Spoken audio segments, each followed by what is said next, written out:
Most people avoid using dictation tools because they're embarrassed to talk out loud and they assume that the grammar will be a complete mess, so they remain slaves to their keyboards, which when you think about it, aren't really that much more advanced than the typewriters people were using in the 80s. So in this video, I'm going to demonstrate a tool that I've been using for over 3 months that will bring your typing experience firmly into 2026 and speed up your productivity by about 388%, all without needing subscriptions to tools like Grammarly. Before we get into this video, I do want you to know that no brand has paid me anything to make this video, and that all I say in this video is 100% my own unbiased opinion, and that independence is exactly why I need to give you fair and honest warning. If you're going to try Whisperflow, you need to be prepared to afford it long term, not because of the price tag, but because it's addictive. Over 90% of the clients I've recommended this to have told me it's impossible for them to go back to regular typing. I felt that reality hit me hard during the massive Cloudflare outage back in November when their infrastructure went down and the cloud processing paused. I genuinely felt like I lost a limb. I found myself staring at my keyboard, having to manually hunt and peck for letters like it was 2018 again. It was a brutal reminder of just how much Whisperflow has changed my workflow. But I wasn't always sold on this. In fact, when I first started using Whisperflow, I was a total skeptic. I'd already tried Apple's built-in dictation and Google Docs voice typing, and they were always fine, but fine usually meant spending 10 minutes fixing every one of, the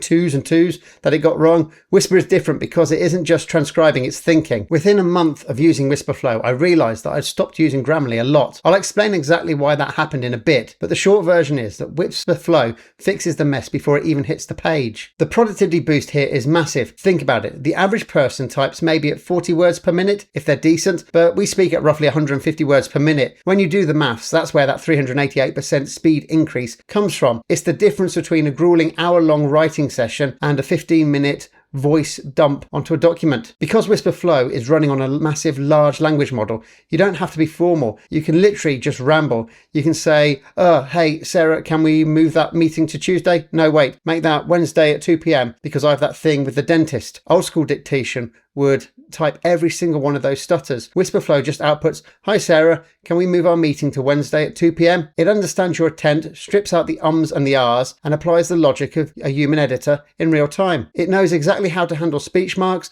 bullet points and paragraph breaks, all without you having to shout comma or new line to the screen. But here's the real aha moment. It actually knows where your cursor is. This is called app awareness. If your cursor is in WhatsApp, you can set it so Whisperflow keeps a casual tone, but the second you click in Gmail or a Word document, it automatically shifts to a professional structure style. It's adjusting your punctuation and vocabulary in real time and on an app layer basis, so you never have to worry about sounding too formal to a friend or too casual for a boss. It also learns your world. You can even build your own personal dictionary. This is huge for us in IT or in any niche industry. If we're constantly talking about things like Cloudflare or HubSpot, you can lock those in so the AI never confuses them with similar sounding words. It's handy when your company is called Kimbley IT and Kimbley isn't spelt the usual way. It's all about the context. In the construction world, you might be talking about filters that start with a PH for water versus filters that start with an F for air, or the difference between draft for an email and draft of a beer. Whisperflow actually learns your specific context, so it gets the spelling right first time, every time. And it goes just beyond words. It does shortcuts too. They're called Snippets. If you ever use a tool like Text Expander,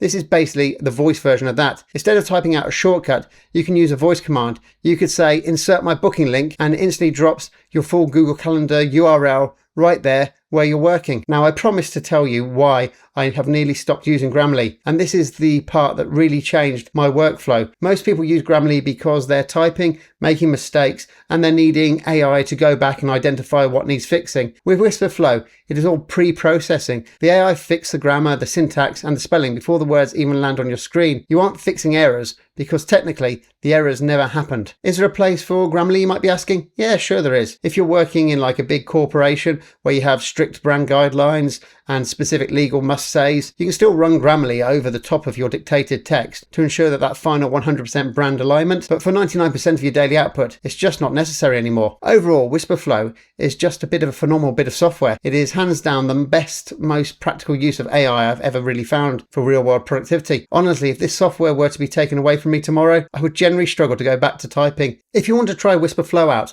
I put a link in the description for you to give it a go. It gives you a free full 14-day trial of the premium version, which is plenty of time to see if you can even stand going back to your regular keyboard afterwards. Spoiler, you probably won't be able to do so. Full disclosure, that is my affiliate link in the description. If you end up loving it as much as I do and you decide to subscribe, I get a small commission and no extra cost to you. I think that's a fair trade-off for introducing to your new favourite tool. But either way, grab the trial. Once you experience this, you may never have the patience for your keyboard ever again.